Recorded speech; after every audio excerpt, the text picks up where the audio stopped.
Hi guys, it's Reagan and welcome back to another video. Today I am here with my July TBR. Now for the month of July, I definitely have a bit of an overambitious TBR.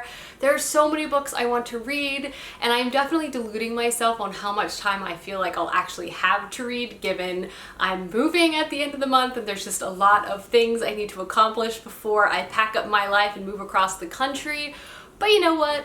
Forget about that. I'm still gonna try my best and all of these books are definitely at the top of my list. So without further ado, let's go ahead and dive right in. The theme for the month of July is definitely fantasy series. There are so many series I'm kind of in the middle of that I want to catch up on or continue reading. I have started so many amazing series this year and I just want to make sure I am keeping the pace so I don't forget everything before I actually complete them. So given this, the first book that's on my TBR is actually The Golden Fool by Robin Hobb. This is book 2 to the Tawny Man series.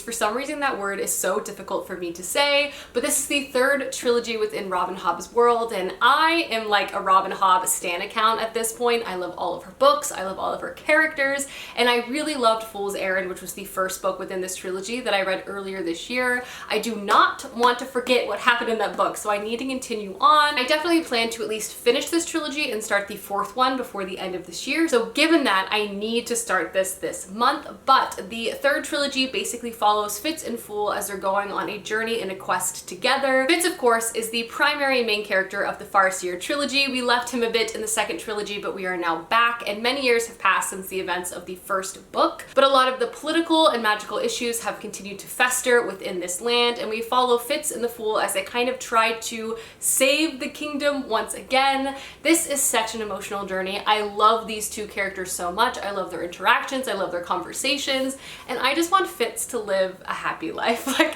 I'm so invested in his journey and his choices, and it hurts me to the core every time I pick one of these books up, but they're just exceptional. The character arcs, the journey, and the magic, and everything is just so well plotted. It's meticulous, you know what I mean? But not confusing, but just careful. So yeah, I'm very much looking forward to picking up book 2 within this particular trilogy. I feel like it's going to destroy me. So many people have told me how much they've loved The Golden Fool specifically. I am such a Fool fangirl as well. Again, Robin Hobb stan account, so this is the #1 priority for this month for me. Next fantasy series I want to continue on for the month of July is the Senlin Ascends series. So I want to pick up the third book, The Hod King. This was a series I started earlier this year and have quickly fallen in love with as well. Josiah Bancroft has quickly become one of my favorite fantasy authors and definitely is a must-buy author for me at this point.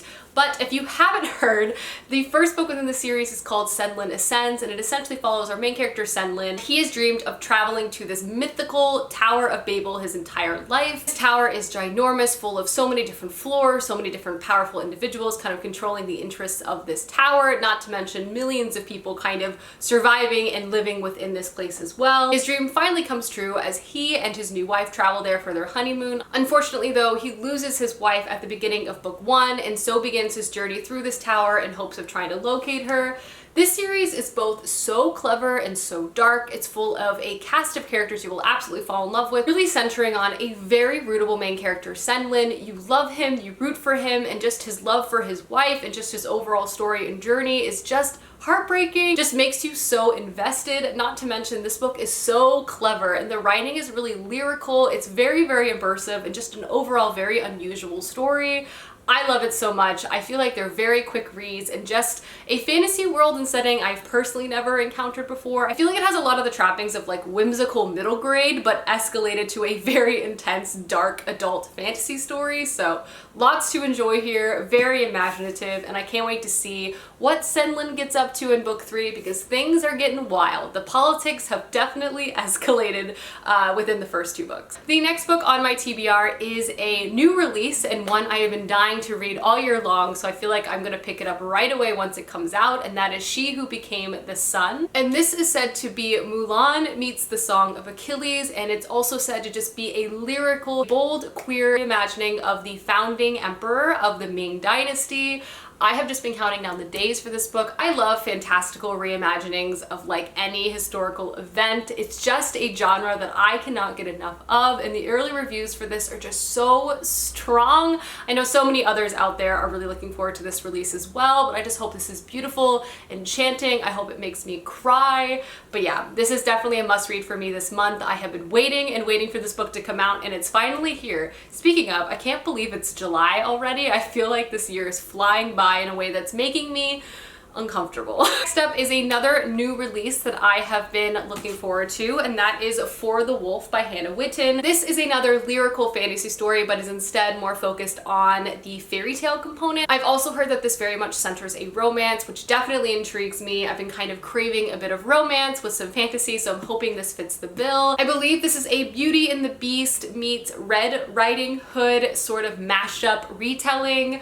And overall, I would say the synopsis really intrigues me. It says the first daughter is for the throne, the second daughter is for the wolf, and we follow a main character who has been raised her whole life to basically be sacrificed to this dark magical wood, but when she arrives there, she quickly realizes the wolf is not a monster but is actually a man, and the magic that she has been trying to control and hide her whole life is actually a calling to possibly save everyone around her. Romance, dark magic, saving the world, say no more. I hope this is just dark and enchanting, but we shall see. The next two books on my TBR are a bit of a lighter read option to perhaps break up some of the longer fantasy I'm reading this month. The first is Soul of the Sword by Julie Kagawa. I read The Shadow of the Fox earlier this year and really enjoyed it. It's just such a fun, adventure-filled YA fantasy story, kind of set in a historical Japanese setting, following our main character who is half kitsune and half human, and she was essentially raised in isolation by monks her entire life, with the temple kind of dedicated to protecting the scroll, which can be used to summon a dragon to grant one powerful wish. At the beginning of the story, her temple is attacked and everyone around her is killed, and she begins to go on a journey to protect and also transport the scroll to a nearby temple to keep it safe. She meets up with our other main character, who is a demon slayer and part of this kind of dark samurai ninja clan. He has been sent to actually capture this scroll, but he has been tricked by our main character, and so begins their kind of journey together. You follow them along on their travels. They meet up with some additional characters along the way. There's monsters to defeat, and kind of like an unlikely trust and bond begins to grow between them.